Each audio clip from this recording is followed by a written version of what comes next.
anda. Ahí es como. Ya está. No, esto no mío. Vamos a explicar un poco a los que no tarde.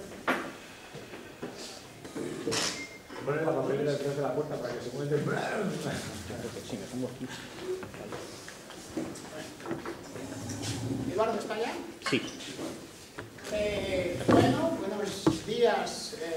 De nuevo continuamos la charla del lunes. Como os dije, la charla tenía dos partes, una más en la que describíamos los fundamentos de Graph Signal Processing y otra en la que os iba a mostrar dos aplicaciones de esa teoría a luego dos problemas de interés dentro de procesos distribuidos en red. ¿De acuerdo? Entonces, vamos a hacer un pequeño resumen de lo que vimos el otro día, en primer lugar porque en la parte de filtros pues no la concluimos, ¿vale? Entonces aquí habíamos dicho que pues, tenemos un interés en conocer, en procesar, en analizar datos en red, y yo había insistido o había intentado transmitir el mensaje que una idea de ver datos en red no es solo que tengamos una red real y unos datos o unas señales, una información que está en los nodos o en los enlaces de esa red, que eso es cierto, sino también redes o datos donde la relación que existe entre ellos es heterogénea. Y esto, si queréis, en contraste con lo que ocurre habitualmente en tiempo, donde ese muestreo es regular y donde la información en un instante y en otro, pues bueno, ese dominio de muestreo también en imágenes es el mismo, es constante, regular. Bueno, pues cuando tenemos datos con relaciones más heterogéneas, los grafos pueden ser una buena manera de modelar esos datos. Decimos que es de interés esta manera de ver las cosas en múltiples aplicaciones, y que una vez que tenemos eso, desde un punto de vista de resolución de problemas o de aplicaciones, pues hay muchas cosas que se nos puede ocurrir hacer, ¿vale? Bueno, habíamos dicho que la manera más sencilla de entender una señal en un grafo, aparte, por supuesto, de un mapping existente entre los vértices del grafo y el campo real o el campo complejo, que tiene señales complejas, es pues simplemente representarla a través de un vector cuya longitud es el número de nodos. Evidentemente el valor en cada entrada corresponde al nodo, según los queramos haber ordenado, pero para tener noción de cuál era la estructura del grafo, cuando pensemos en esa señal tenemos que pensar inmediatamente también en algo que contenga esa estructura del grafo, y eso lo vamos a hacer a través del Shift Operator, ¿vale? Ese Shift Operator S, que era una matriz que tenía pues esas propiedades de identificar la topología local de mi red, es 0 si el nodo 3 y 4 no son vecinos, es decir, básicamente representa a qué nodos o a qué información tengo acceso desde un determinado nodo. El nodo 5 tiene, por supuesto, acceso a su valor, a sí mismo, ¿vale?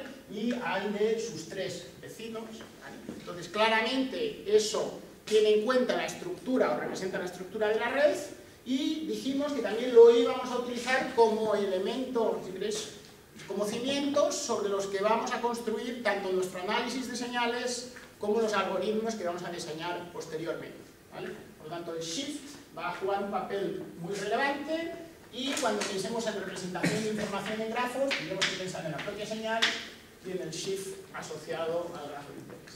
El Shift puede ser distinto, esto también lo dijimos, en función de qué aplicación o qué proceso o qué tipo de señales tengamos. Una señal de una aplicación de difusión, ¿vale? Pues igual tiene más sentido que ese Shift sea el laplaciano.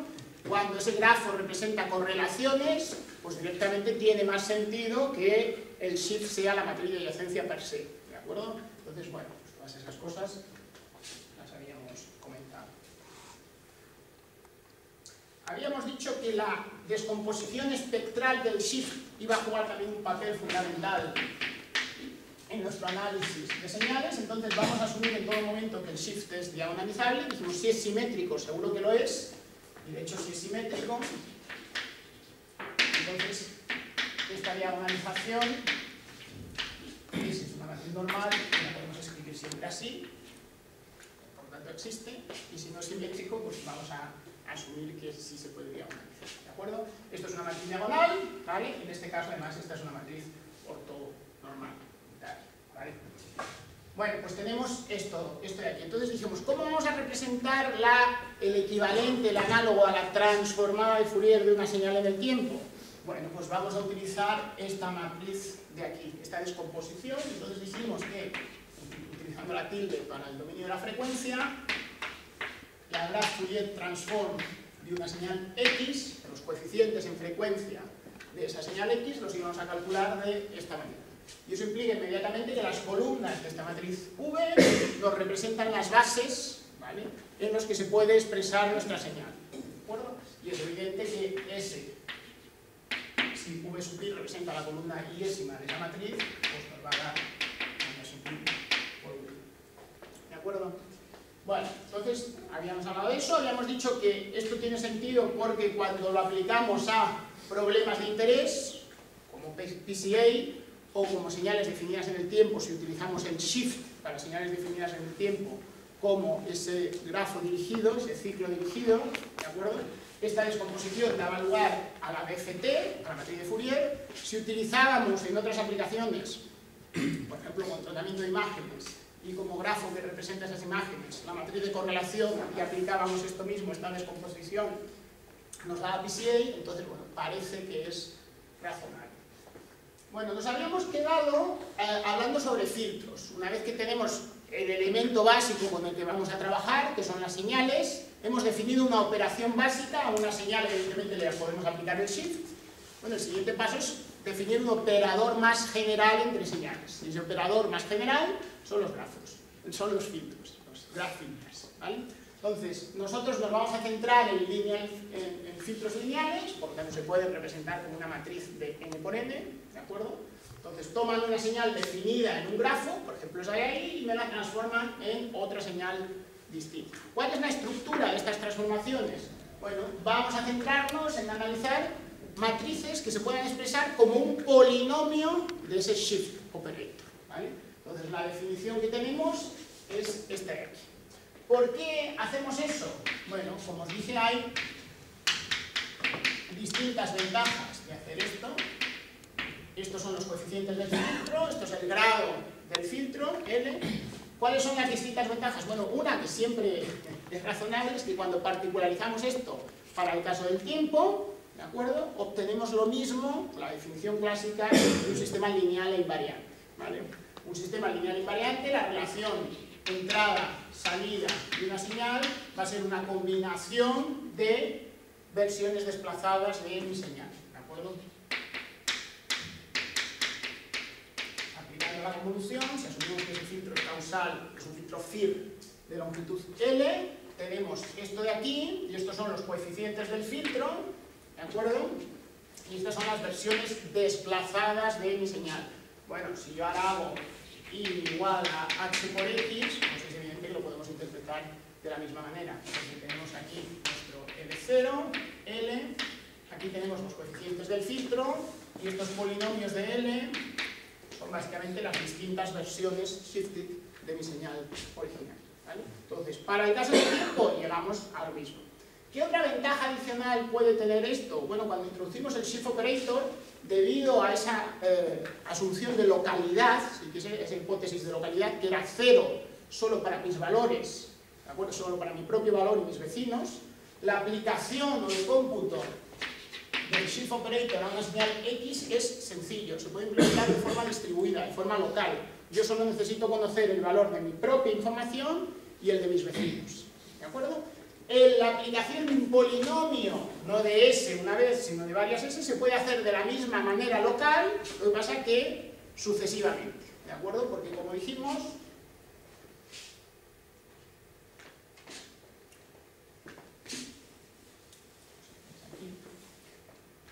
si definimos nuestra señal Z sub 0 como X, ¿de acuerdo?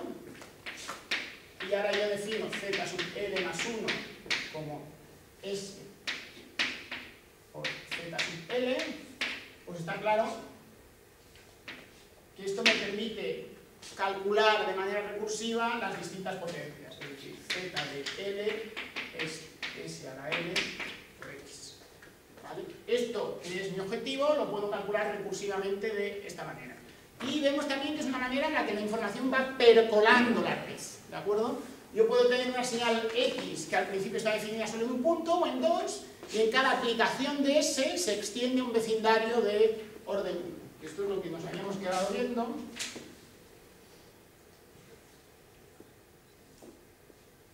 El otro día.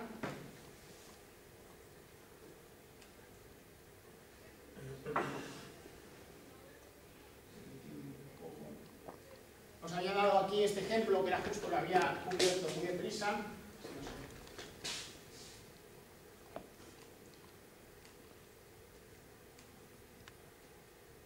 En el que teníamos, básicamente, partíamos de esta señal, que está definida solo en los nodos 1 y 2, en estos nodos del grafo, y queremos calcular un grafo de un filtro, perdón, de orden 2.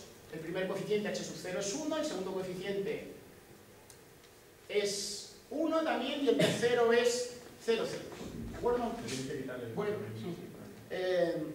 tenemos ese grafo de ahí, y lo que, interpretándolo de esta manera, podemos interpretarlo como una suma de tres señales. La señal original multiplicada por el primer coeficiente, la primera shifted version de la señal multiplicada por el segundo coeficiente, y la segunda shifted version multiplicada por el tercer coeficiente. ¿Vale? Esa es una manera de interpretar eso de ahí.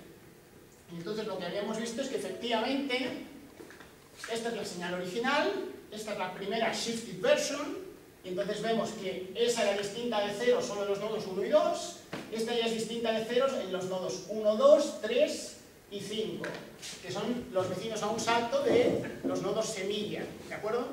Y la segunda shifted version, que es una shifted version de esta, ya va al vecindario de tamaño 2, de distancia 2.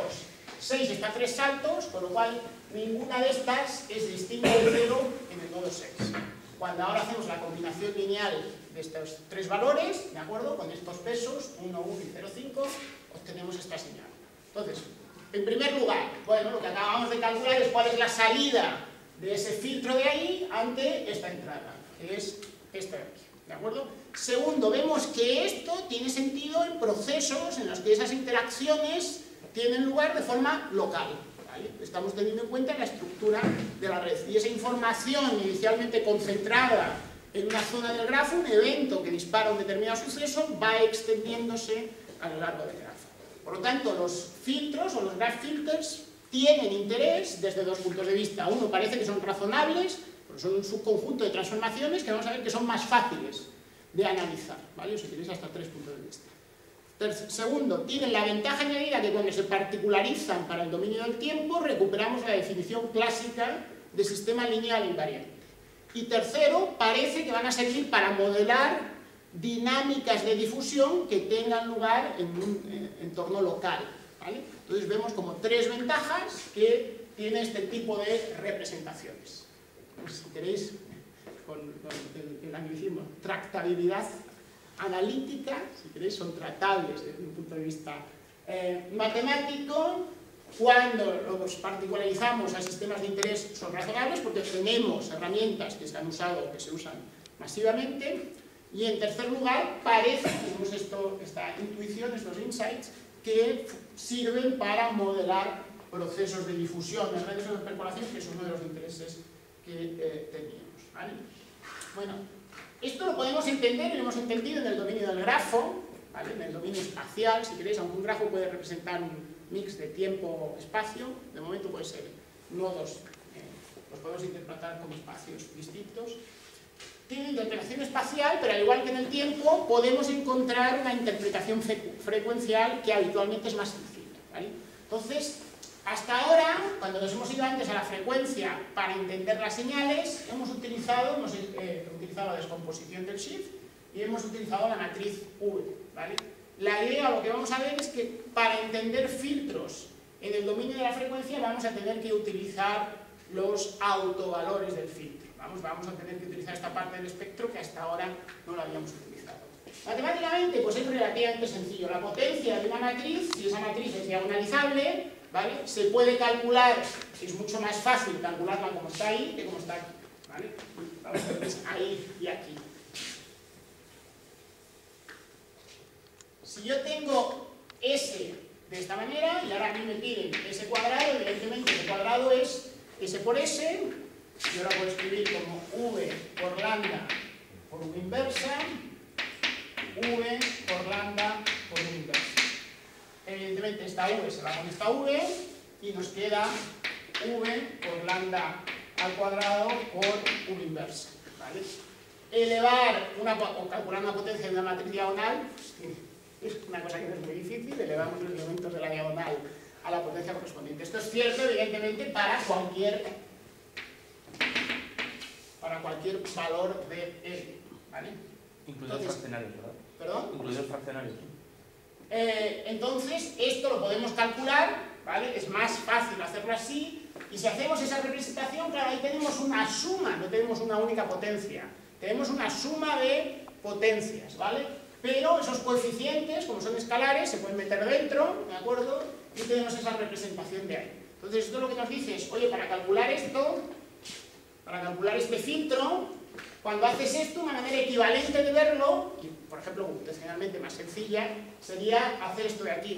Calculas esa descomposición, estas son operaciones que las puedes hacer por cada uno de los escalares, y después multiplicas izquierda-derecha por 1, ¿vale? Eso es equivalente. Ahora, eso nos da un insight, si queréis, adicional, que es, bueno, ¿qué ocurre si yo ahora lo que tengo es el cálculo, o lo que estoy interesado es en aplicar ese filtro a una determinada señal? ¿De acuerdo? Bueno, pues yo lo que digo es, para entender qué hace la aplicación de este filtro a esta señal, lo primero que voy a hacer es multiplicar ambos lados por V analítico. ¿Vale? Entonces, aquí a la izquierda tengo inmediatamente la salida en el dominio de la frecuencia, porque esto es la definición. Esta V inversa cancela esa V de ahí, con lo cual a mí me queda esa matriz, que es una matriz diagonal, porque es una combinación lineal de matrices diagonales. Y aquí tengo una V inversa por X, que es X en el dominio de la frecuencia. ¿Vale? Entonces, yo lo que veo es que mi salida del filtro en el dominio de la frecuencia es la entrada del filtro en el dominio de la frecuencia por una matriz que es diagonal. Entonces, evidentemente, yo esto lo puedo interpretar como la respuesta en frecuencia de mi filtro, donde H es un vector, ¿vale?, que se calcula de esta manera y que tiene en cuenta, pues, la respuesta de mi filtro a cada una de las frecuencias, ¿vale? Entonces, esa noción de que, si queréis, la convolución, en este caso no es una convolución tradicional, sino pues esta operación de aquí. En el dominio del espacio, pues requiere una serie de desplazamientos y tiene como una cierta memoria. En el dominio de la frecuencia se convierte en una operación multiplicativa, que se puede hacer elemento a elemento, ¿vale? Entonces, la cuestión es, claramente, esto es la frecuencia del filtro, la salida de un filtro, de un graph filter en una frecuencia determinada, depende solo de la entrada, del valor de la entrada en esa frecuencia y de la respuesta del filtro en esa frecuencia. Y la cuestión es, bueno, ¿tenemos alguna manera un poco más amigable de calcular esta respuesta en frecuencia? Bueno, no es muy difícil, puede ser un poco, si queréis, más aburrido, pero eso os lo pone. Si definimos esa matriz psi, esa matriz psi es una matriz de Van der Monde. ¿Qué es una matriz de Van der Monde? Pues precisamente la que tiene esa estructura donde la definición clásica puede ser row-wise o column-wise, o sea, puede haber una diferencia, pero básicamente tú tienes unas raíces y lo que tienes son las potencias. O sea, si tienes una matriz de n por n, tienes distintos números, raíces, ¿vale? Y puede ser lo que quieras, y después tienes la potencia 0, la potencia 1, la potencia 2, la potencia 3, ¿vale? Entonces son matrices con una fuerte estructura. Por ejemplo, si todos los elementos de la base son distintos, esa matriz es diagonalizada, es full rank, o sea, tiene una serie de propiedades, ¿vale? Entonces, bueno, esa matriz se define de esa manera: 1, lambda 1, lambda 1 al cuadrado, 1, lambda 2, lambda 2 al cuadrado, ¿vale? Y aquí podemos poner los coeficientes. La idea va a ser poner aquí los coeficientes del filtro. Entonces, ¿cuál va a ser la respuesta a la primera frecuencia? ¿Vale?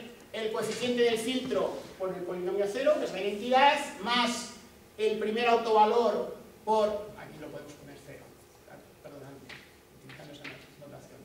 El primer autovalor, que es el correspondiente al SIF1, por el primer coeficiente, el primer autovalor al cuadrado, que es el correspondiente a ese cuadrado, por el segundo coeficiente, y así sucesivamente, ¿vale? Entonces, yo puedo calcular H tilde, la respuesta en frecuencia de mi filtro, como esta matriz de Van der Waals, por los coeficientes del filtro, ¿vale? O sea que para pasar la respuesta a los coeficientes de un filtro al dominio de la frecuencia, ahora tengo que utilizar esta matriz, ¿vale?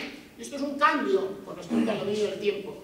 En el dominio del tiempo, la transformación que utilizamos para pasar una señal al dominio de la frecuencia y para pasar los coeficientes de un filtro al dominio de la frecuencia es la misma, que es la de DFT, ¿vale? Aquí, cuando estamos trabajando con señales, son distintas. La que utilizamos para transformar señales, si el operador es simétrico, es supermítica. La que utilizamos para transformar o para pasar los filtros es psi, ¿de acuerdo? La DFT es una matriz que es ortogonal, ortonormal, y que es Van der Waals, ¿vale? Aquí no, esta es ortogonal, pero no es Van der Waals, esta es Van der Waals, pero no es ortogonal, ¿vale? Entonces, después hay muchas propiedades en algoritmos, en procesamiento de señal clásico, que aprovechan esas dos propiedades de la transformación de Fourier simultáneamente, y por ejemplo aquí no van a servir. Si el algoritmo utiliza solo una de ellas, pues entonces probablemente haya, como si queréis, el algoritmo equivalente va a ser fácilmente adaptable cuando estemos trabajando con filtros. Si el algoritmo utiliza ambas, pues entonces probablemente no seamos capaces, o habrá que sofisticar un poco esa algoritmo. Una cosa, Antonio, o sea, si estamos representando una señal clásica del dominio del tiempo como un grafo, esas dos cosas tendrían que corresponder con la DFT clásica. Sí, y es lo que te pone ahí, lo hace, ¿vale? Porque Twitter. cuando hacemos la descomposición en autovalores del ciclo dirigido, no solo es que por ser circulante se diagonalice con la DFT, y eso significa que esto y esto son la DFT, es que si miramos cuáles son los autovalores, vuelven a ser las exponenciales complejas, ¿vale? Y al ser las exponenciales complejas, aplicamos ahora esta formulita de aquí y nos sale que efectivamente es la DFT, ¿vale? Entonces esa estructura tan, si queréis, fuerte de las señales en el tiempo, las que nos dan esa ventaja añadida de hacerlo, ¿vale? Entonces, por ejemplo, lo he borrado, pero una convolución, cuando la escribimos, es simétrica en el filtro y en la entrada. Uno puede reinterpretar siempre los coeficientes del filtro como entrada de su señal y la señal como respuesta al impulso del filtro. Eso no es verdad aquí. Vale, son cosas distintas.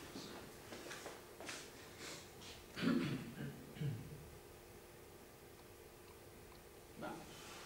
Bueno, pues una vez, esto más o menos concluye, si queréis, mi repaso o esa parte de la charla fundamental que os decía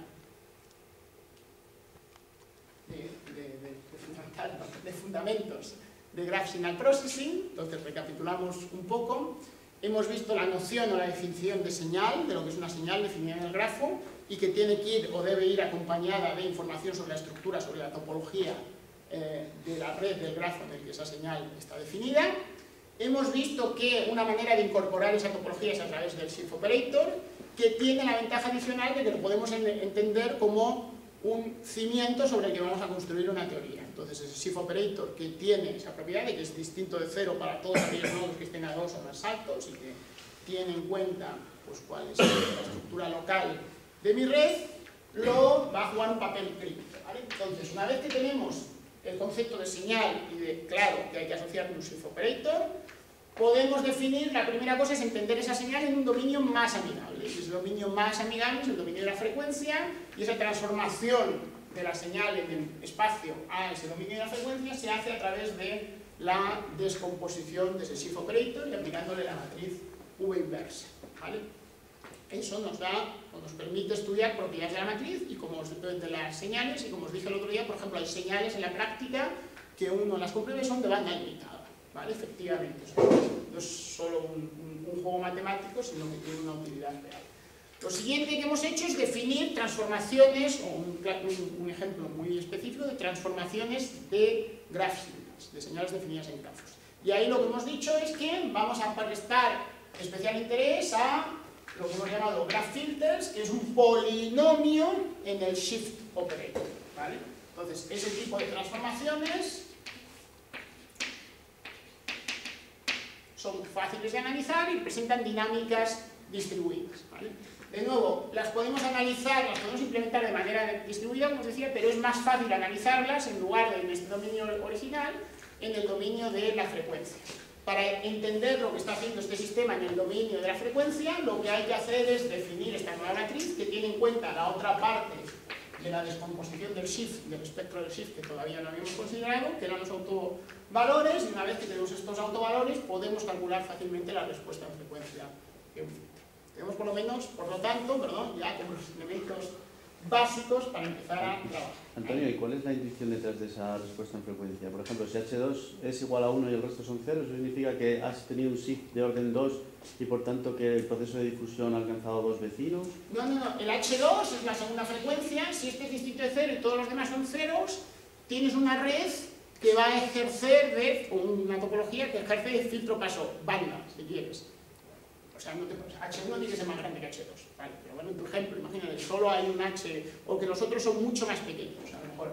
Este es grande, ¿vale? Y los otros son muchísimo más pequeños. ¿Cuál es la intuición de eso? Que cuando apliques un shift 2, 3, ¿vale? Tu proceso, tu señal, origen, se va a matar y te va a sobrevivir solo la primera frecuencia asociada al filtro. Es como un filtro paso bajo, si quieres, porque lo vas a aplicar, te sobrevive solo una frecuencia, ¿vale? Si tienes, por ejemplo, un shift que te da lugar a 2, 3, 4 autovalores que tienen el mismo módulo, distinta fase pero el mismo módulo, eso dice que, aunque tú te estuvieras toda tu vida aplicando ese shift continuamente, pues habría 4 componentes frecuenciales que sobrevivirían. ¿La componente frecuencial a qué se refiere? Por ejemplo, en ese caso, o sea, ¿qué quieres decir? ¿Que varía solo, o sea, las variaciones? Eso es lo que no entiendo. ¿Las variaciones van de salto de 1 a 1? O... Esto lo que engarza un poco con lo que dijimos el otro día de cuál es la intuición de cada una de esas frecuencias. Y la respuesta es, si definimos, por ejemplo, el laplaciano, hay cierta intuición clara de qué es, si no, no está tan claro qué significa esa intuición, ¿vale? La intuición de las frecuencias son los autovalores, los autovectores, perdón, del shift operator, ¿vale? Que de nuevo, si definimos un laplaciano, puede tener cierta intuición, alguno de ellos tiene que ver con el smoothness de cómo de suave sea una señal, puede tener relación con cómo clusterizar, cómo romper el grafo en distintos trozos. Para un shift genérico, pues hombre, si es una red eléctrica, depende de cómo lo planteemos, el primer autovector puede estar relacionado con la solución de un sistema de ecuaciones en el que o sea, cuando uno plantea un sistema de ecuaciones y lo intenta resolver, si elegimos los coeficientes, pues podemos obtener que a lo mejor es el primer autovector la respuesta de ese sistema la solución de ese sistema de ecuaciones. Puede tener algo de relación con eso, ¿vale?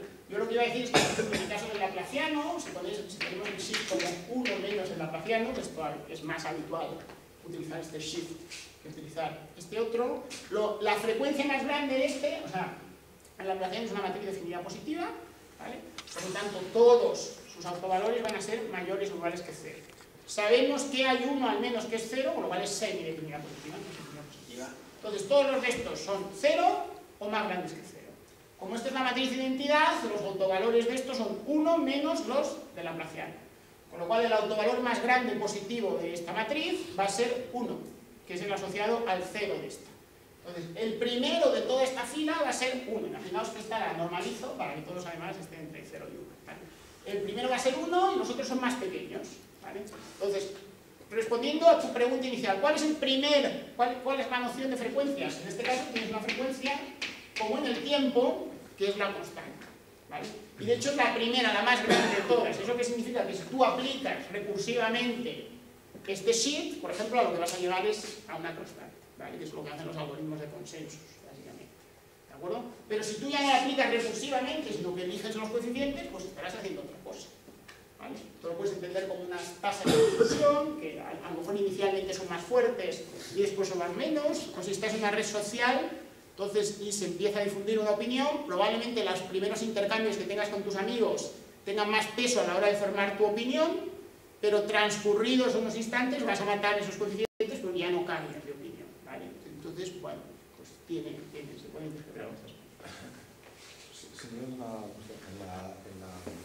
En la relación entre la distancia a las relaciones, porque tienes la matriz de desplazamiento que te da la información en cuántos saltos vas construyendo tu matriz, la información frecuencial sería hasta qué nivel, o sea, la frecuencia más baja, te diría que hasta qué nivel estás incluyendo en el grafo, bueno, en el grafo, en el filtro, las interacciones. Es decir, frecuencias más grandes implican relaciones a más larga distancia dentro del grafo.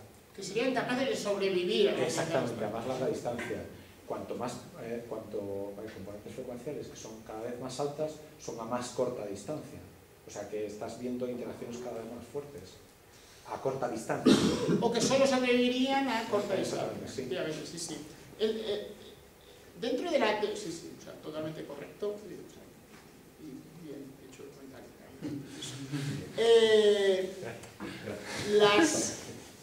Esto ya no es de graphical processing, esto es de grafos en general. Y cuando uno utiliza teoría algebraica de grafos, siempre lo difícil es intentar relacionar propiedades topológicas del grafo con propiedades espectrales de las matrices que lo representan. Y aunque hay resultados, o sea, es muy difícil, y ahí está. Si pudiéramos hacer eso, pues sería genial. Y al final, pues es difícil, para grafos con mucha estructura se puede, pero si no, pues podemos aspirar a cosas, al menos cosas de eso. No, a mí lo que me ha dado la pista ha sido lo que has dicho tú de la componente, lo que es la componente continua. Sería el equivalente, o sea, el mapeo a los algoritmos de consensus.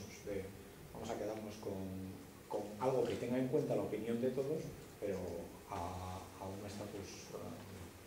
Claro, no sé, sí. Nosotros uno de los, o sea, lo tenemos en la aplicación de diseño de filtros, o sea, no es un consensus. La idea de un filtro de consensus es aplicar recursivamente este shift operator. Entonces, más o menos se puede ver como, es un poco preciso, pero digamos, como un filtro de orden infinito, donde esos coeficientes son más o menos iguales, ¿vale? Son simétricos, y si están distantes solo sobreviven. Claro, el diseño de filtros o de algoritmos de consenso finito, en un número finito de saltos, dentro de este framework es sencillo, porque lo único que tienes que hacer es, si el vector de todos unos es una de tus frecuencias, pues tú quieres diseñar un filtro paso bajo si es la más alta, o paso banda si no es la más alta, pero con esta respuesta.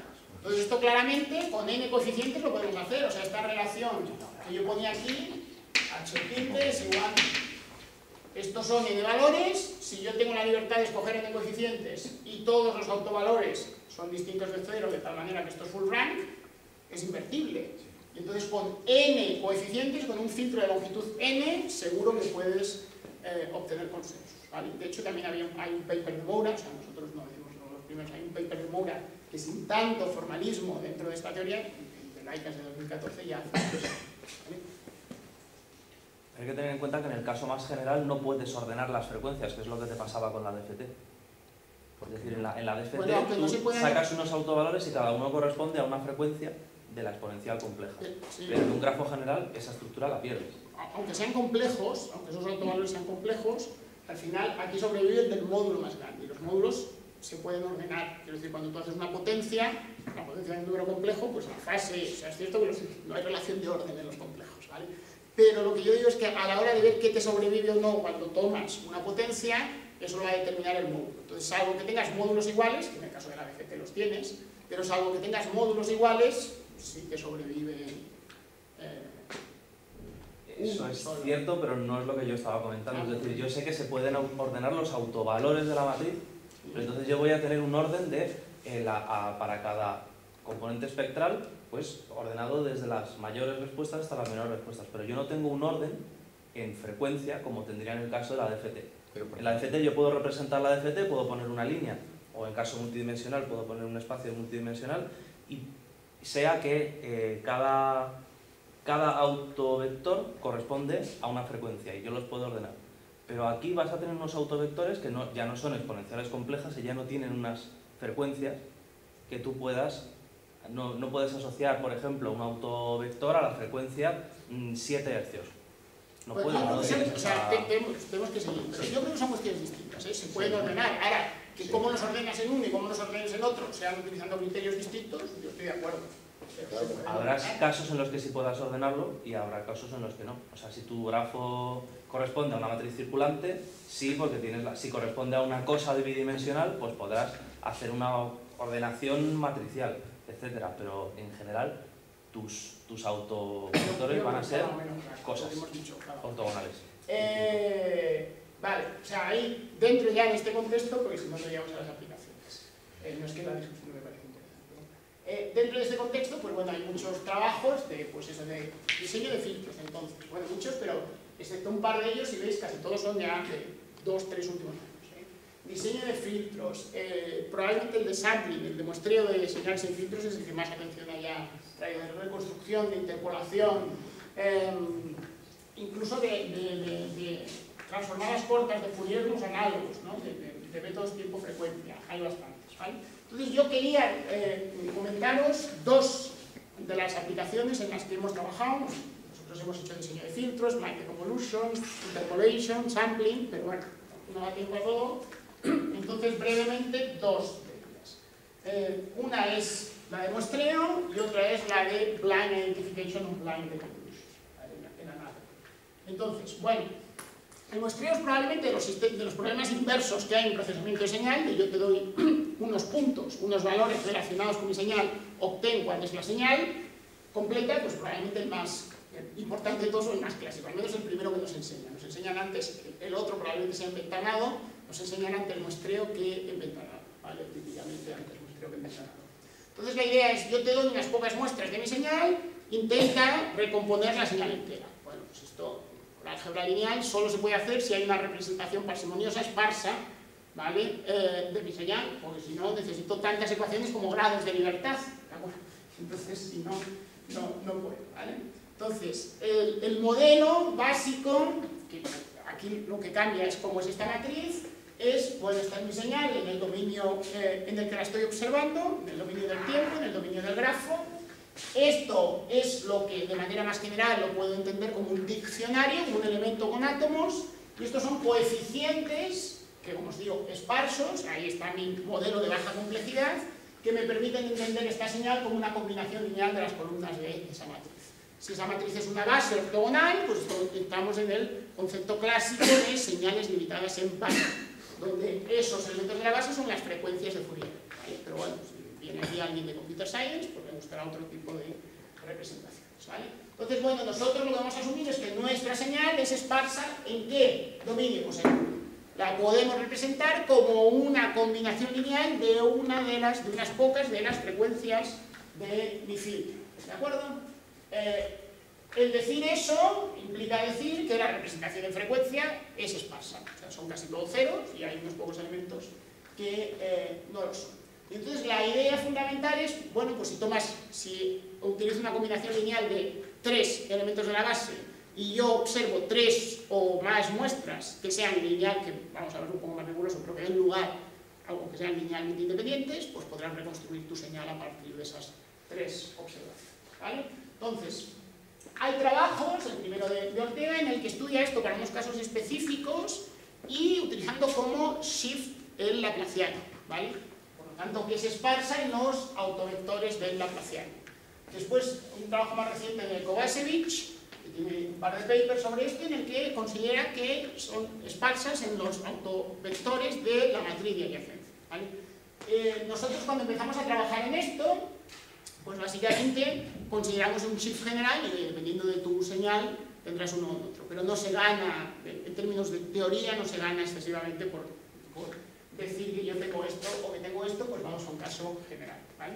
Entonces, hay como 3 o 2 si queréis, al final hemos hecho una híbrida también, como 2 maneras clásicas de entender el muestreo. Cuando nosotros empezamos a trabajar, fuimos a por las 3, pero después al mes de estar trabajando apareció este paper en el que ya hacía uno de ellos, en que el mérito es suyo, el primero es de ellos y el segundo, si queréis, es un poco nuestro. Pero lo hemos llamado nosotros al final Selection Sampling frente a Aggregation Sampling, ¿vale? Entonces vamos a ver muy precisas las dos, intuitivamente, y comparar un poco. Bueno, cuando uno formula el problema de muestreo, vamos a utilizar la matriz de selección C, y no la llamamos S porque ese es el shift, ¿vale? Que C de compresión, si queréis, ¿vale? Pero básicamente la matriz C es una matriz binaria que me escoge unos pocos elementos de mi señal. Entonces mi señal puede tener tamaño 10, si yo tengo 2 muestras, pues esa matriz es de 2 por 10, y en cada columna, en cada fila, solo hay uno, ¿vale? Todo lo demás son ceros, que me está indexando las 2 observaciones que escojo. En este caso C, por ejemplo, pues tendría 3, y seleccionaría ese nodo de ahí, ese nodo de ahí y ese nodo de ahí. El problema entonces clásico de lo que llamamos selection sampling es cómo, dadas esas tres observaciones, puedes recuperar la señal original con esa hipótesis de banda limitada, ¿vale? Entonces, pues, bueno, aquí está las matrices ES, que aparecen por ahí, son las matrices de los vectores canónicos, ¿vale? Si las veis por ahí. Entonces, el vector canónico 2 es 0, 1, 0, 0, 0, 0, es decir, todos ceros excepto la entrada késima, que es 1, y cuando vemos la matriz K, es K mayúscula, es la colección de esto, por lo tanto, pues al final lo que nos aparece ahí es 1, 0, 0, 0, 0, 0, 1, 0, 0, 0, 1, 0, 1, es como la matriz de identidad, pero con la que nos quedamos con las primeras columnas, ¿vale? Esto nos va a servir para escoger las tres primeras frecuencias de mi base. O sea, cuando yo tenga V y la multiplico por E sub K, esto lo que significa son las tres primeras columnas de mi base, las K primeras columnas, perdón, de mi base. ¿Vale? Bueno, entonces si hacemos un poquito de álgebra, ahí básicamente lo que tenemos es que la señal X se puede expresar como esto de aquí, que es muy sencillo. O sea, estamos diciendo mi señal X es una combinación lineal, si solo tengo tres coeficientes activos, de las tres primeras columnas, y el peso de cada una de las columnas son mis tres coeficientes activos, ¿vale? Entonces tenemos eso. Eso es simplemente reescribir, muestreo lo tendríamos que enseñar así, porque es más fácil, ¿no? Como nuestros alumnos se sienten muy cómodos con matrices. Antonio, una pregunta, ¿cómo seleccionas esos tres nodos? ¿Por qué coges esos tres y no...? Bueno, aquí es un ejemplo, claro. La cuestión una vez es primero vamos a ver cuándo es invertible, cuándo podemos recuperar, y entonces surge una segunda pregunta inmediata que es cómo seleccionar. Entonces, una vez que tengo esto, nosotros lo que habíamos dicho es que la matriz o los valores muestreados es la matriz C, que selecciona esas muestras, por X. Ahora, X es esto de aquí, con lo cual yo solo puedo expresar como C por VK por XK. ¿De acuerdo? Entonces, si esta transformación es invertible, yo puedo, a partir de estas observaciones, recuperar mi señal en el dominio de la frecuencia. XK, si queréis, estimada, asumiendo, y el estimado simplemente significa si es invertible, entonces sería C, VK, menos 1 por las observaciones, que lo tengo. Pero claro, si tengo la señal en frecuencia, tengo la señal en el espacio. Por XK, que no es nada más que esto de aquí. Entonces, esta ecuación que está ahí, lo que nos dice es cómo recuperar a partir de esas tres observaciones la señal original. O sea, álgebra de lo más sencillo del mundo, ¿vale? Asunción de banda limitada, o hipótesis de banda limitada. Ahora aquí es donde aplico el muestreo. Tengo una relación lineal entre los coeficientes activos y mis muestras, ¿vale? Si esto es invertible, y una condición necesaria para que esto sea invertible es que aquí tenga más observaciones que aquí, o sea, si tengo banda limitada 3, al menos necesito 3, ¿vale? Si son full rank, si esta, lo vamos a ver, submatriz, ahora veremos un poco más detalles, esto es full rank, esto es invertible, y por lo tanto a partir de esas observaciones puedo recuperar mi señal de frecuencia, y una vez que tenga mi señal de frecuencia, ¿vale? La aplico, esos son los coeficientes, pondero por cada una de las bases, recupero mi señal en el trazo, ¿vale? Esta señal de aquí, que es la que tengo que observar si es invertible o no, es lo que nos aparece ahí, es C por V por E sub K. Aquí hemos asumido que son las K primeras frecuencias las que están activas, podrían ser cualesquiera otras, ¿vale? Entonces yo tengo mi matriz V, ¿vale? Esto es V, esta matriz de aquí me está seleccionando columnas, ¿vale? Esta matriz de aquí está seleccionando nodos que son filas, ¿vale? 3. ¿Qué tengo que ver yo? Si estos elementos de aquí, que son una submatriz de V, si esos elementos de ahí dan lugar a una matriz que es full rank o no. Si esos elementos de ahí dan lugar a una matriz que es full rank, esa transformación es invertible, ¿vale? Si no, no lo es. ¿De acuerdo? Bueno, ¿qué pasa con el dominio del tiempo? Que esa matriz es Fourier, que es una matriz Van der Monde, ¿de acuerdo?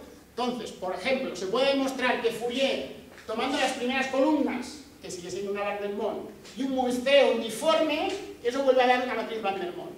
Matriz Van der Monde es invertible.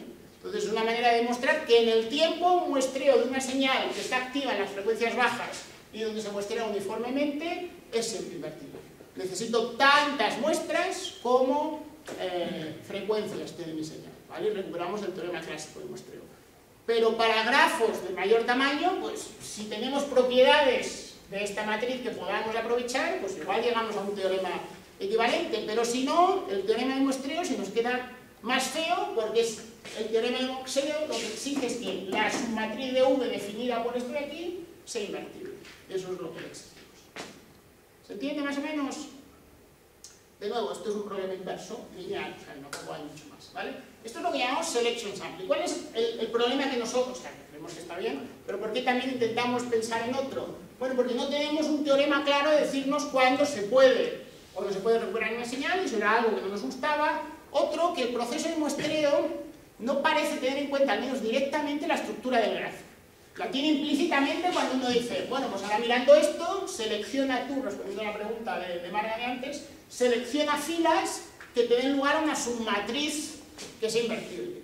Bueno, pues hombre, algo es algo, pero no hay una intuición clara en el dominio de espacio que significa eso, ¿vale? Bueno, entonces por eso, nosotros lo que pensamos es en un sistema de muestreo un poco, o sea, usando quizás la palabra muestreo, pero distinto. Entonces nosotros lo que vamos a hacer es seleccionar un grafo, con esta hipótesis o idea de que la localidad de mi señal es muy importante. Entonces selecciono un único nodo. Selecciono un único nodo y voy a tomar muestras solo en ese nodo, ¿vale? Entonces el primer valor de mi señal muestreada va a ser la señal en ese nodo, directamente, ¿vale? Pero si ahora pensamos un poco en el tiempo, y entonces tú dices, bueno, voy a tomar muestra en este instante. Y ahora voy a aplicar el desplazamiento de mi señal. Pues si yo le aplico un desplazamiento y vuelvo a tomar una muestra en el mismo sitio, lo que estoy observando es el valor de mi señal un instante antes. O si tomo dos, dejo pasar dos, y tomo una muestra, es el valor de 2 instantes anteriores. Es como, yo me puedo quedar, que de hecho el muestreo en tiempo se implementa así, desde un tipo de hardware, ¿vale? Yo estoy siempre en el mismo sitio y mi señal la que va pasando, ¿vale? Y al pasarla yo voy tomando muestras de esa señal, ¿vale? Pues aquí la idea sería un poco esa. Me quedo en un mismo nodo, voy aplicando el shift, que es como el operador natural, y voy tomando muestras de esa señal que equivale a ir desplazando la señal en el grafo, ¿vale? Entonces tomo una, tomo dos, tomo tres, ¿vale? Si mi señal es de banda limitada a 3, la cuestión es a partir de estas 3 mi señal recuperable. Eso va a ser la primera cosa que vamos a responder. ¿Con qué condiciones es? Otra cosa que creo que es importante que veamos es que cuando yo, por ejemplo, tomo 3 muestras, estoy utilizando información solo que esté en un vecindario de rango 3-1, 2. ¿Vale? Para formar esas 3 muestras yo he necesitado, lo puedo hacer con interacciones locales y necesito solo información que está en el vecindario 2. ¿Vale? Bueno, pues el problema es similar al anterior, lo que pasa es que yo ahora no muestreo directamente la señal X, sino que muestreo esta señal que corresponde a desplazar, con este concepto de shift, la señal original a lo largo del grafo. Entonces, tengo que formar, un poco replicando el proceso, mi objetivo es cómo recuperar a partir de estos valores mis coeficientes en frecuencia. Porque si yo soy capaz de recuperar mis coeficientes en frecuencia, le vuelvo a aplicar esta fórmula y tengo mi señal en el tiempo, ¿vale? Así que la clave está en relacionar, en este caso, I barra con X tilde, ¿vale? Bueno, y aquí pone un I porque esta señal depende del nodo en el que estemos mostrando. Ese I indexa el nodo, ¿vale? Bueno, pues también es básicamente álgebra lineal y llegamos a la conclusión de que la matriz que hay que invertir es esa de ahí, ¿vale? Entonces esa matriz que hay que invertir, a ver si me funciona, sí. Hay que invertir esta matriz de aquí y esto es uno de los elementos de la base de V, ¿vale? Entonces voy a intentar explicar un poco esto. Esto es la matriz de Van der Monde, antes la del filtro, la respuesta del filtro. Estamos aplicando shifts sucesivamente, potencias de S, pues no es raro que nos vuelva a aparecer esta matriz de aquí, ¿vale? Estamos seleccionando columnas de esta matriz. Columnas de una matriz Van der Monde es Van der Monde, ¿vale? O esto va a ser Van der Monde. Y ahora lo que estamos seleccionando son filas, ¿vale? Entonces, por ejemplo, una selección uniforme o una selección continua, ¿vale? Nos va a garantizar que esto sea Van der Monde, ¿vale? Por lo tanto, en el momento que los autovalores sean distintos, esto es invertible. Si mi grafo tiene una estructura que da lugar a autovalores que son distintos, esto es invertible. ¿vale? Esto es el diag, esto es una matriz diagonal, ¿vale? Esta matriz, una matriz diagonal es invertible si todos sus elementos son distintos de cero, los elementos de la diagonal, ¿vale? Porque es el inverso de cada uno de los números, salvo que me salga 0 y 1 entre 0 infinito, esto es invertible. Estos u's son elementos de esta matriz V, ¿vale? Entonces, ¿qué dice esto? Si tu filtro no es degenerado, en el sentido de todos sus autovalores son distintos, y seleccionas un nodo que es capaz de sensar todas las frecuencias, ¿vale? Ese proceso de muestreo es invertible, ¿vale? O si queréis, más precisamente, no necesitamos que sean todas en aquellas en las que está definida tu señal. Si sabemos a priori que es de banda limitada en las 3 primeras, claro, tu nodo tiene que ser capaz de sensar esas 3 primeras, porque tener un 0 aquí significaría que ese nodo es ortogonal a esas frecuencias, ¿vale? Entonces sí parece que esto da cierta intuición, le pide un requisito al grafo, ¿vale? Que es que dé lugar a que permita al grafo distinguir esas frecuencias, y le pide un requisito al nodo que estamos seleccionando. Entonces, independientemente de esto, si ahora lo que pensamos en cosas es cómo seleccionas el nodo, o cuáles son las prestaciones que vas a tener si haces muestreo aquí y tienes ruido, pues todos estos diseños son mucho más fáciles bajo este esquema de muestreo que bajo el esquema de muestreo anterior, ¿vale? Entonces, si queréis un poco para recapitular, podemos muestrear lo que decimos aquí en esta primera parte. Bueno, en el tiempo los dos son equivalentes, por cierto, como ya os he dicho. Entonces, podemos muestrear una señal aquí directamente obteniendo 3 valores, que sería como la manera más clásica, y recuperándolo a través de esos 3 valores, ¿de acuerdo? Necesitamos que la submatriz del grafo sea invertible, y eso lo será o no en función del grafo que tengamos y de los nodos que seleccionemos. Otra manera de hacerlo es centrarse en un nodo e ir aprovechando esa dinámica local, esa percolación o esa difusión, y utilizar estas 3 observaciones, ¿vale? Entonces, en este segundo caso, que nosotros lo hemos llamado aggregation sampling, porque vamos agregando muestras en un único nodo, una ventaja que tiene es que las condiciones en las que podemos identificar cuándo la señal se puede recuperar a partir de las muestras es sencilla, ¿vale? Son sencillas, tenemos ahí un teorema. Y otra ventaja de esto es que se puede implementar localmente, ¿vale? Entonces, por ejemplo, esto da algo de intuición sobre cómo se podrían interpretar señales de banda limitada en un grafo, que son señales que se pueden aproximar localmente, que simplemente por observando un pequeño vecindario yo soy capaz de inferir cómo es mi señal en todo el grafo, ¿vale? Esa sería, si queréis, una posible intuición a señales de banda limitada.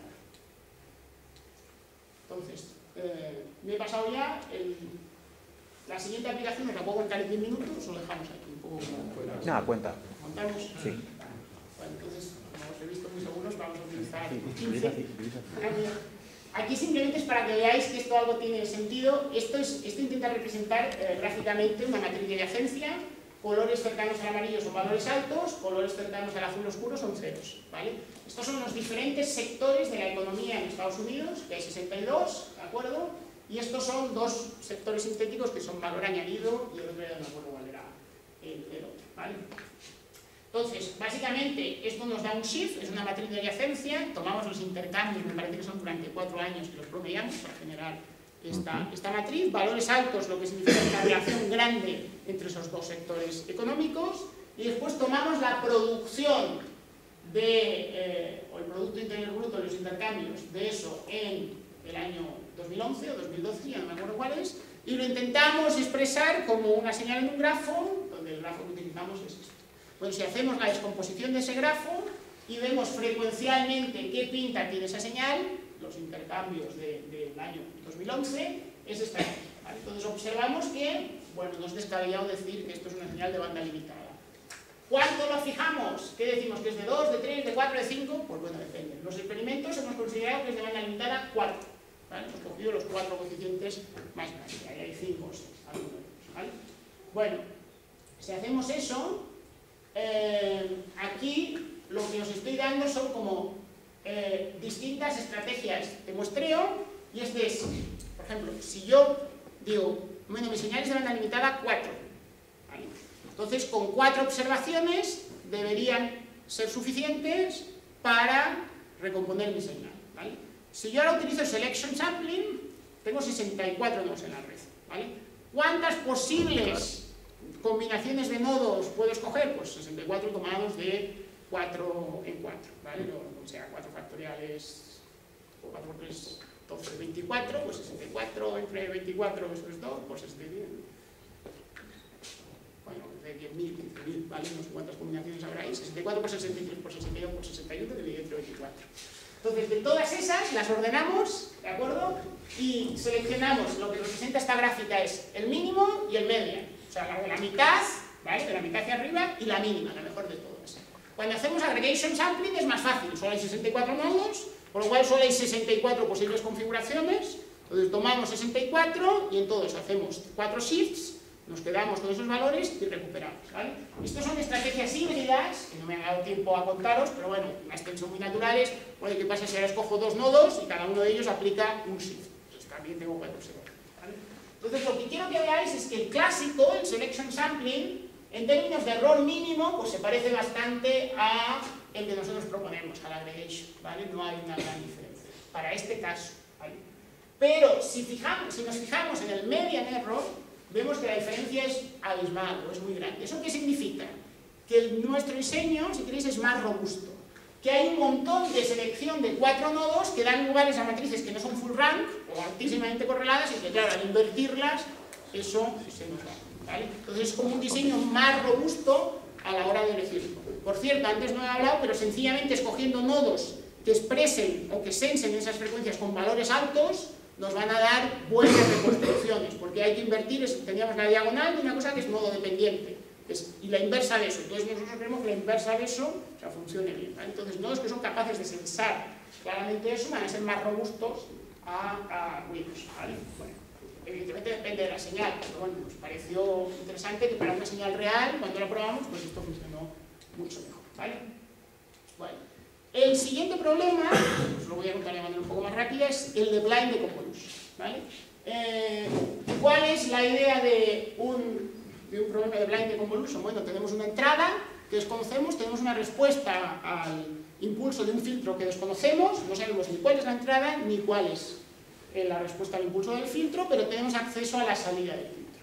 Entonces, a partir de la salida del filtro queremos inferir tanto la entrada como los coeficientes del filtro, ¿vale? De nuevo, para que esto se pueda hacer, pues tenemos que tener algún modelo de igualar el grado de libertad, los grados de libertad al número de observaciones, si no, no lo vamos a poder hacer, ¿vale? Entonces, si pensáis en el tiempo, pues podemos pensar en señales, alguien podría pensar en señales de banda limitada, que no es una mejor idea, pero podemos pensar a lo mejor en señales como deltas, picos de deltas, ¿vale? Y después el filtro que tenga un orden determinado. Bueno, pues si el filtro tiene un orden 5 y yo tengo mi señal que, si es finita, imaginaos, tiene 7 deltas, entonces tengo 7 grados de libertad en mi señal, 5 en el filtro 12, pues si observo 12 valores de la salida del filtro, igual soy capaz con esos 12 valores de recuperar mi señal. Ese es el caso ideal. Vamos a necesitar más, ¿vale? Porque esto es un problema multiplicativo, no es un problema lineal, la convolución no es. O sea, no nos va a salir un sistema lineal de ecuaciones, nos sale multiplicándose una cosa con otra cuando escribimos la convolución, ¿vale? Pero desde el punto de vista de grados de libertad, pareciera que si vamos tomando más y más y más observaciones, ese problema podríamos tener esperanza de resolverlo. Pero como mínimo tantas como grados de libertad hay en el sistema, ¿vale? Bueno, dentro de los procesos en grafos o de este contexto de graph signal processing, ¿para qué puede tener esto sentido?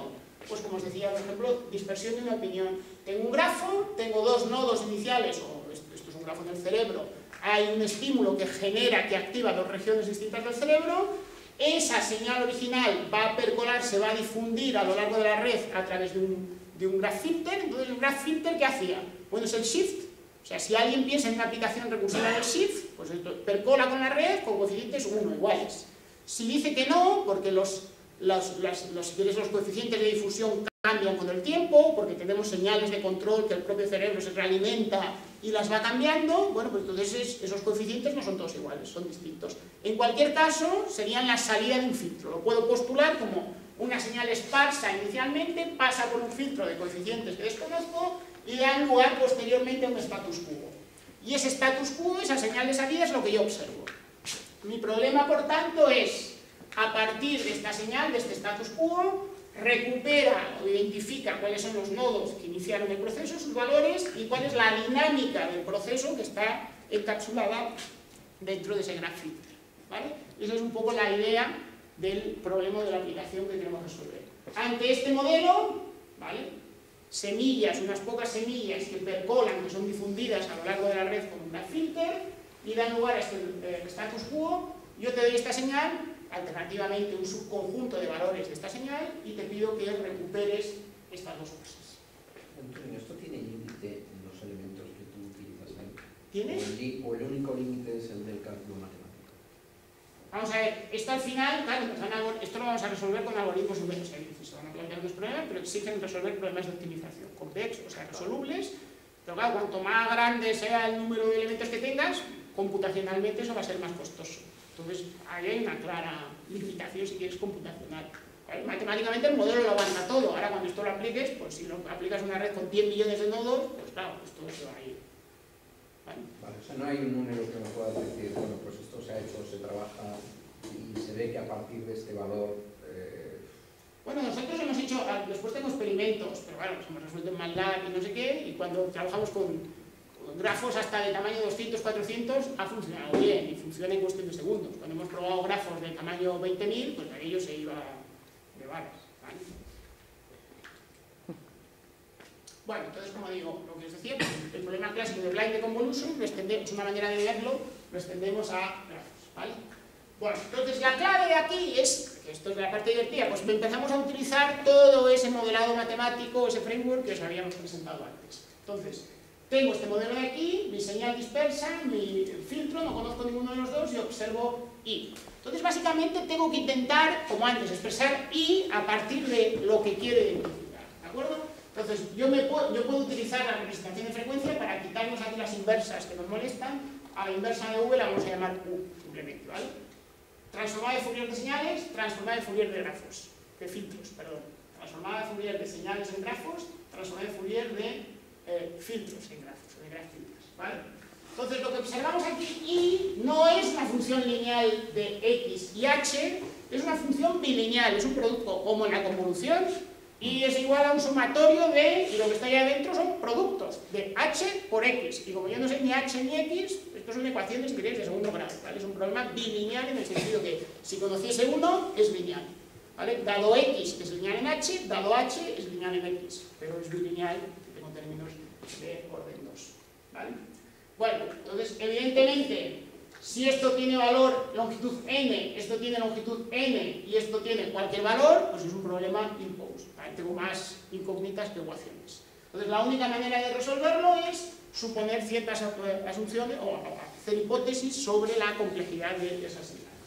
Entonces, vamos a suponer, que era lo que decíamos, que la señal x0 es sparse, que solo hay unos pocos valores de esa señal que son distintos de 0, ¿vale? Vale. Y vamos a suponer también que el orden del grafo, de momento, es conocido, ¿vale? Tenemos n más 1 coeficientes, el orden del grafo es n, hay por lo tanto n más 1 incógnitas. Entonces, utilizando un poco nomenclatura de optimización, pero esto es muy sencillo, esto es un problema de feasibility. No queremos optimizar nada, simplemente queremos encontrar una solución, un H y un X, que sea capaz de satisfacer estas dos restricciones. Que dé lugar a las observaciones que tenemos, ¿de acuerdo? Y que además, como mucho, haya S elementos en X distintos de 0. Cuando tengamos ruido, pues querremos que la diferencia entre esto y esto sea pequeña, pero aquí de momento estamos simplemente con encontrar una solución, ¿vale? Bueno, entonces, si tenemos eso ahí, no está muy claro cómo atacarlo. Aquí ahora vamos a utilizar también alguna cosilla de optimización para atacarlo, ¿vale? Entonces, la primera cuestión es transformar ese problema bilineal en algo que sea un poquito más amigable, ¿vale?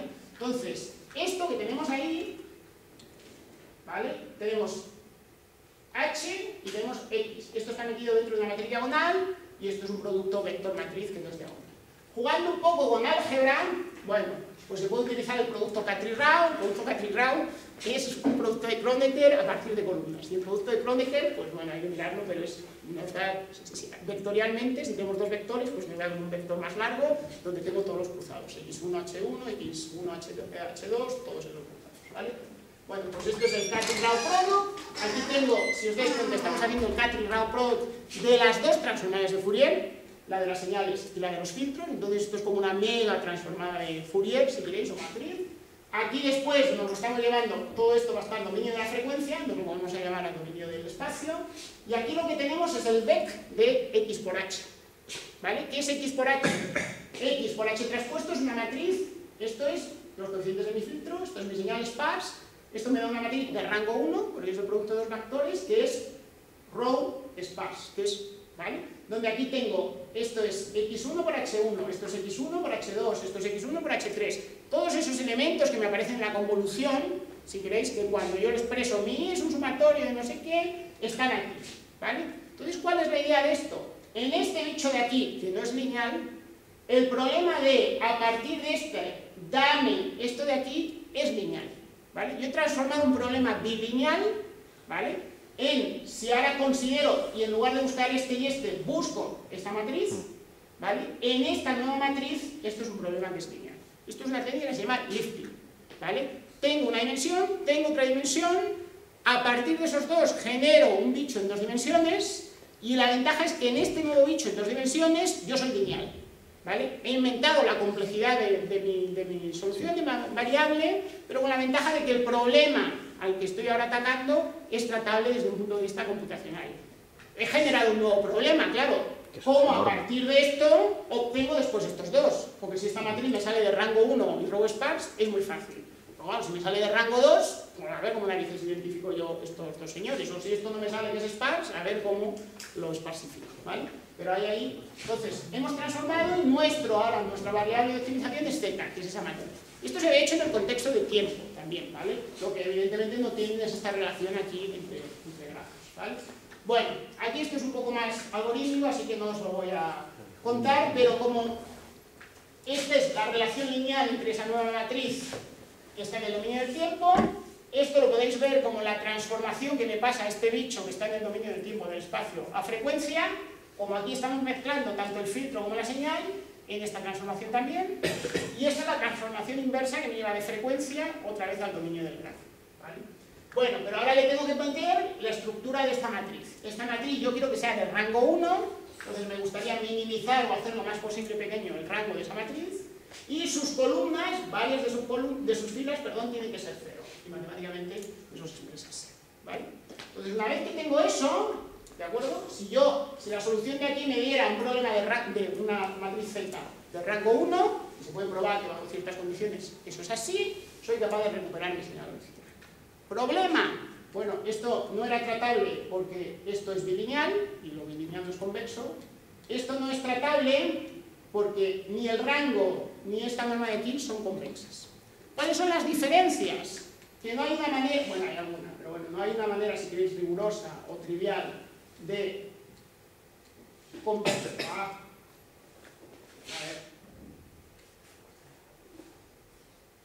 Vamos, no hay una manera, si queréis, sencilla de convexificar. A ver si sale.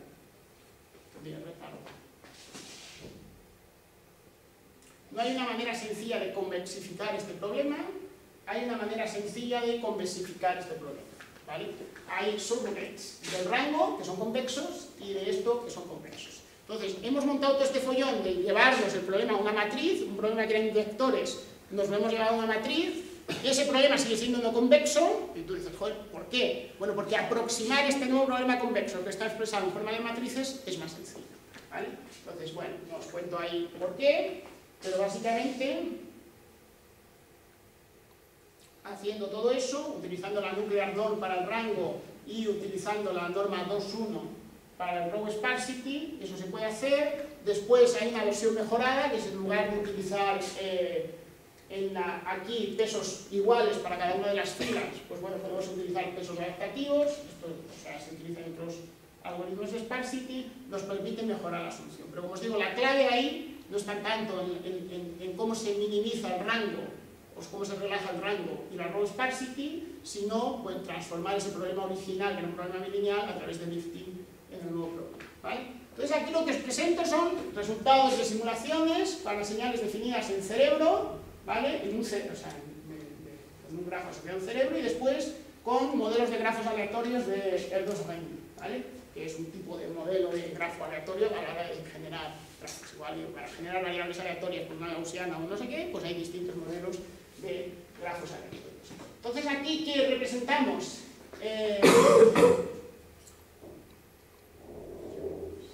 No me acuerdo exactamente cuál es el tamaño del grafo, ¿no? creo que son 64, algo así. Tenemos una señal de tamaño 64. Tenemos aquí el número de elementos que son esparsos, ¿de acuerdo? O sea, el número de entradas no activas en mi señal. Y aquí el orden del filtro, ¿vale? Cuanto mayores sean estos números, la suma de estos dos, más difícil es el problema, ¿vale? No se puede, porque quiero decir, tengo con el mismo número de observaciones más variables a identificar. Entonces lo que deberíamos observar siempre es que aquí en esta esquina tenemos malos resultados, en esta esquina tenemos buenos resultados, ¿vale? Blanco bueno, negro malo, o sea, de momento eso lo tenemos. Este es el algoritmo original sin tener nada del reweighting. Este es el algoritmo en el que tenemos el reweighting, ¿de acuerdo? Y estos son para los grafos aleatorios y esto es para un grafo con estructura real. Entonces aquí una de las cosas que esto suele observar es que cuando tenemos cosas que son aleatorias funcionan mejor, todos estos algoritmos en general funcionan mejor porque tener como rangos bajos o no sé qué cosas es más difícil cuando tienes cosas aleatorias. Cuando tienes cosas con mucha estructura a veces sí tienes esos problemas de mantención de bajo rango, ¿vale? Entonces, por ejemplo, ¿puedo repetir qué representan las entradas de la matriz? Sí, pues esto es para una combinación, hemos hecho 20 casos, para una combinación cuando hay 4 señales y tu filtro es de orden 5, tu filtro tiene 6 coeficientes, ¿vale? Entonces, esto es un gris, significa que ha funcionado el 90% de las veces. Vale. De esos 20, en 18 hemos sido capaces de identificarlo y en 12. ¿Vale? Y aquí es un gris muy oscuro, pues significa que igual de los 20 solo en uno hemos sido capaces de identificar. ¿Vale? Entonces yo creo que hay otro gráfico, o sea, esos son como realizaciones y otro gráfico, a ver, sí. Esto es cómo evoluciona, ¿de acuerdo? Para distintos algoritmos si incrementamos el número de observaciones. Entonces, L6 es el 6 y el número de observaciones máximo, el tamaño de mi grafo, esto es un cerebro. Son 66 regiones de interés. Entonces, este es el algoritmo ideal. Entonces, si fuera un problema lineal, número de ecuaciones igual al número de incógnitas, necesitaríamos 12 observaciones. Como es un problema bilineal, ¿de acuerdo? No nos vale con 12, necesitamos más, necesitamos 30 para poder resolverlo. Y este es, si no estoy equivocado, el nuestro, ¿vale? Entonces, cuando no se conoce el soporte donde la señal es esparsa, lo que suelen decir los algoritmos ideales es que necesitas el doble de observaciones de lo que necesitarías cuando conoces el soporte donde ves. Y bueno, más o menos se observa, aquí es un poquito menos del doble, aquí es un poquito más, pero bueno, está por ahí. Entonces, aunque uno diga, joder, necesita 50 y tantos, no está mal, ¿vale? Y de hecho, pues bueno, este resultado nos gusta bastante. Lo que estamos trabajando ahora, lo que esto es muy rollo, es demostrar teóricamente incluso bajo qué condiciones son las prestaciones de este algoritmo. O sea, el algoritmo funciona bien en casos reales, pero bueno, estaría bien intentar demostrar teóricamente, pues vas a funcionar en no sé qué porcentaje de las veces. Lo que pasa es que eso implica, pues, ahí, hacer unas medidas estadísticas, ¿vale? Bueno, y hay un montón de aplicaciones y de extensiones de esto, ¿vale? Y si queréis ya muy rápido, y acabo, porque se me han dado unos minutos, claramente. ¿Qué hemos hecho estos días? Hemos introducido, hemos presentado los fundamentos o los elementos básicos. Hay muchísimas cosas que nos he contado, pero de esta teoría de Graph Signal Processing, elementos clave, Graph Signal, el Shift Operator y el Graph Filter, ¿vale? Esos tres elementos son clave, y después las representaciones en frecuencia, tanto de señales como de filtros, que para eso tenemos que utilizar el espectro de S. La del filtro va a depender de los autovalores y la de la señal de los autovectores, ¿vale? Entonces, esto se puede aplicar a muchas cosas y os he presentado muy rápido dos de los problemas en los que hemos trabajado nosotros, pero hay otros 50 donde no, o sea, hay más que hemos hecho nosotros y no presentado, y sobre todo hay muchos más que está haciendo otra gente. Entonces, esos dos ejemplos que os he dado son muestreo de señales de banda limitada y blind identification de graph filters y sparse inputs, ¿vale? He intentado más o menos razonar o intentar convenceros de que esto, desde el punto de vista de aplicación, puede tener un interés. De hecho, he enfatizado probablemente más en el blind identification. Pero en las dos aplicaciones que hemos contado, parece que esta idea de que estas señales en el grafo son percolaciones, difusiones de procesos locales a lo largo de la red, juega un papel relevante, ¿vale? Entonces, lo que creemos es que en todo esto de Graph Signal Processing, para aquellos problemas donde va a ser más útil, es donde efectivamente este tipo de interpretaciones tenga sentido, bien porque son dinámicas reales que las implementan, o bien porque podemos entender esa percolación como algo que es razonable, por ejemplo, si es un conditional bound por random field, pues que esa operación tenga algún tipo de sentido desde el punto de vista de estimación. ¿Vale? ¿En qué estamos? O sea, ahí lo que pone es, hacemos un esfuerzo, creo que es importante, por llevarlo más allá de una teoría que es bonita y que encaja a aplicaciones reales. Hemos hecho cosas de sampling, de interpolation, de filtering, de blind convolution. ¿Qué estamos haciendo ahora? Cosas de topology identification, ¿vale? Y esto sobre todo lo más interesante es, parece que hay algo común, que es, si nosotros tenemos información espectral sobre la covarianza de las señales definidas en ese grafo, ¿vale? Si tenemos acceso a las bases, o sé que una señal es de banda limitada, y entonces tú me dices cuáles son las bases en las que tu señal es de banda limitada, con esa información eres capaz de recuperar la estructura del grafo. O sea, igual que la teoría está aquí, se ha construido, yo te doy S, y el espectro de S es muy importante para no sé qué, la manera opuesta de verlo es, si tú no sabes, si tú tienes señales, pero lo que quieres hacer es identificar la topología del grafo, lo que tienes que intentar sacar es cuáles son los autovectores de esas señales, ¿vale? Y una vez que tengas esa base, ese diccionario que decíamos antes, eso te va a permitir identificar ese, ¿vale? Entonces ahí estamos trabajando. Y es divertido porque normalmente la gente no intenta hacer esto, entonces los resultados que estamos obteniendo tienen buena pinta. Es muy importante incluir en todos los procesos de difusión dinámicas no lineales, porque, por ejemplo, si pensamos en señales cerebrales, son no lineales, claramente, entonces o bien por kernel, o bien por Volterra, o bien como sea, pero introducir, incorporar a ese H modelos no lineales, que probablemente pues, implicarán, entre otras cosas, hacer crecer el tamaño del shift. Y estamos empezando a mirar también estas dos cosas, el diseño de S, es decir, hasta aquí el S está dado, ¿qué pasa si yo puedo jugar también con los pesos que le doy a cada uno de mis vecinos? Y después, esto es una cosa un poco más nueva, pero que bueno, parece interesante, últimamente hay muchos trabajos de Random Matrix Theory o de Matrix Sketching, que es al final, yo tengo matrices que son muy grandes, esto es la manera de llevarlo a grafos que sean más grandes, ¿vale? Entonces, parece ser que si esas matrices, aunque sean muy grandes, nosotros muestreamos aleatoriamente, tomamos elementos de esa matriz, filas y columnas de esa matriz, si eso lo hacemos de manera aleatoria, esas señales que tenemos, que evidentemente son más pequeñitas, pueden representar fidedignamente el comportamiento del grafo. Por ejemplo, pues unas pequeñas observaciones, si se toman aleatoriamente, pueden aproximar la matriz original con un error acotado en norma 2, o con un error acotado en norma no sé qué, ¿vale? Entonces, bueno, esto nos parece interesante para poder aplicar toda la teoría de Graph Signal Processing a redes que sean muy grandes. Pues claro, si tenemos que calcular esto para una red de 1 millón, pues va a estar el chungo hacer ese 1 millón de operaciones, ¿vale? Entonces estamos también haciendo cosas. Y más o menos con esto concluye. Ahí tenéis en la primera, en la charla de Fundamentals, tenéis publicaciones que no son nuestras, ¿vale? Bueno, no soy yo, cuando digo nuestras, soy una que aparezco yo. Lo que hacen ellos, si no estoy yo, no lo pongo. ¿Vale? Pero después las que aparezco yo sí están ahí, ¿vale? Y nada más, si tenéis preguntas. En cuanto al diseño de ese, en el ejemplo que has puesto de los indicadores de la economía, de esos 60 y pico indicadores, ahí habéis tenido que hacer un diseño. Claro, pero ahí lo hemos prefijado. O sea, lo que me refiero con diseño de ese es qué ocurriría si en este blind identification que te decía, te dejo también seleccionar los valores de ese. No te digo la topología del grafo está dada o la estructura del sitio está dada, sino que hasta podría cambiar. ¿Y habéis hecho algún experimento? Porque esos resultados que tú dabas era con un grafo determinado, pero tú podrías escoger otro grafo. Depende de la... Sí, no, o sea, no lo hemos hecho exhaustivamente. De nuevo, ahí es un poco más difícil de explicar.